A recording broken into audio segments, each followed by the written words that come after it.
Jyrki Raina is the General Secretary of the IndustriALL Union, and Bola Adesola is the Managing Director and Chief Executive Officer of Standard Chartered Bank, Nigeria. Now, before they come out, let me tell you just a moment, just a little bit about them.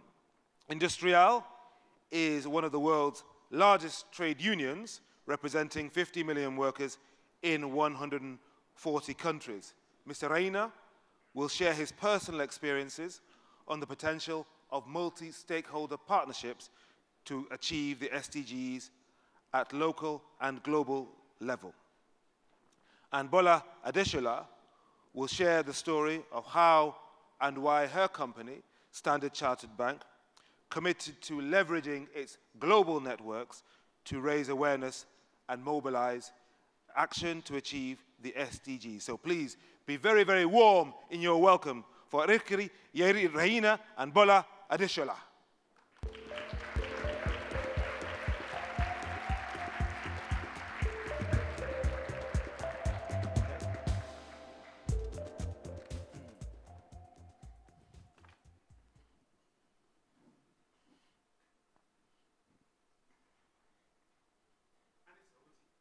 Thanks.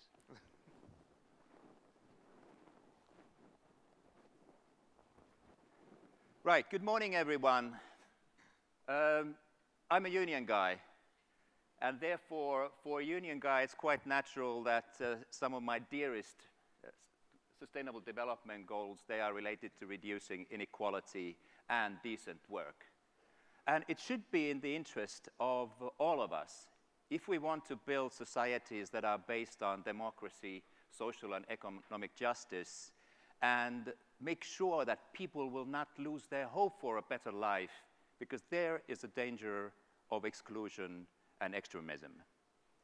If you look at our sectors, you will see that some of our workers, like the auto workers, those who build airplanes, they earn pretty decent salaries, they have good working conditions, while at the other end we have the millions of electronics workers and garment workers who earn poverty wages. They work very long hours and often in dangerous conditions. Now, talking about garment workers, do you know who has made your shirt and in what kind of conditions? Was it perhaps Shamima, an 18-year-old garment worker who lives close to Dhaka in Bangladesh, and she works in a supplier factory to a major European brand, earning a monthly minimum wage of $68 a month. And therefore, she's the only regular breadwinner in the family. She has to work overtime from Monday to Saturday, 10 hours a day, and sometimes also the Sunday when there is an urgent order from Europe. Or was it perhaps Sokni, another young girl working in Cambodia close to Phnom Penh, in another supplier to a major American sports brand, and she's earning a minimum wage of $140 a month.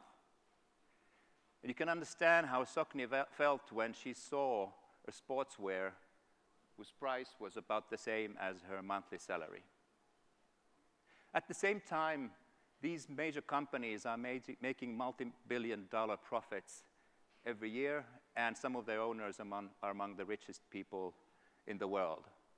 So the money is there, but we need a fairer distribution. And we can change this reality. I'm going to tell you in a moment how. My question to the companies here is that, do you know your supply chain?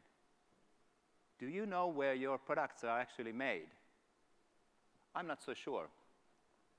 A recent study from January this year showed that of 50 major multinational corporations, they directly employed only 6% of the workforce who actually made their products.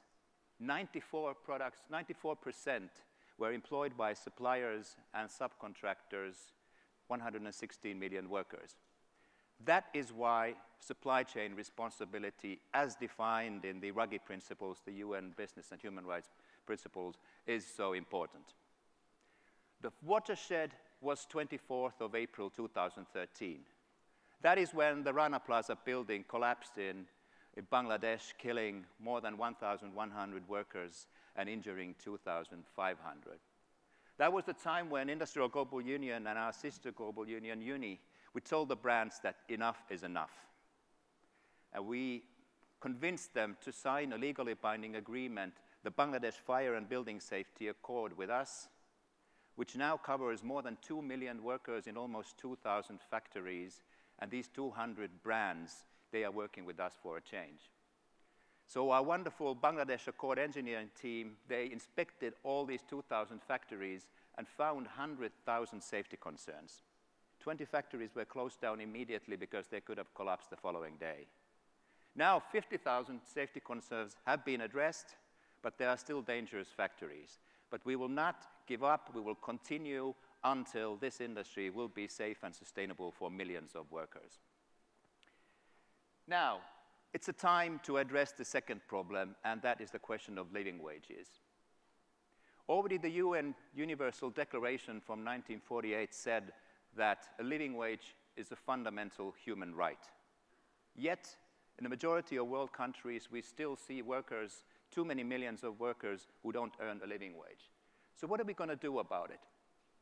IndustriALL decided that we have to try something new, and we have teamed up with a group of garment brands called the ACT Group. You see there are a lot of UN Global Compact companies like Sweden's H&M, Spanish Inditex, Zara, and British Tesco. What we are trying to do is we will build industry-level collective bargaining systems, starting from Cambodia, moving to Bangladesh, Ethiopia, Myanmar, and other countries. That means that the brands themselves, they will pay more for the products that they buy, but we will make sure that the money goes to the workers. Do you know how much of our T-shirts go actually to workers? So of a $10 T-shirt, the garment worker gets 10 cents, 1%. So it means that if we want to double their salaries, that will cause 10 cents more in costs. Triple, that will be 20 cents. Are you willing to pay that price for decent work? I think so, too. So this project will take years, but it will change the image, the face of the global garment industry for tens of millions of workers with living wages and decent working conditions. But please, dear consumers, academia, NGOs, media, please keep a gentle pressure on all the time, because it is so easy to fall back into the old business as usual. We cannot do that. We need a change, and we need it now. Thank you.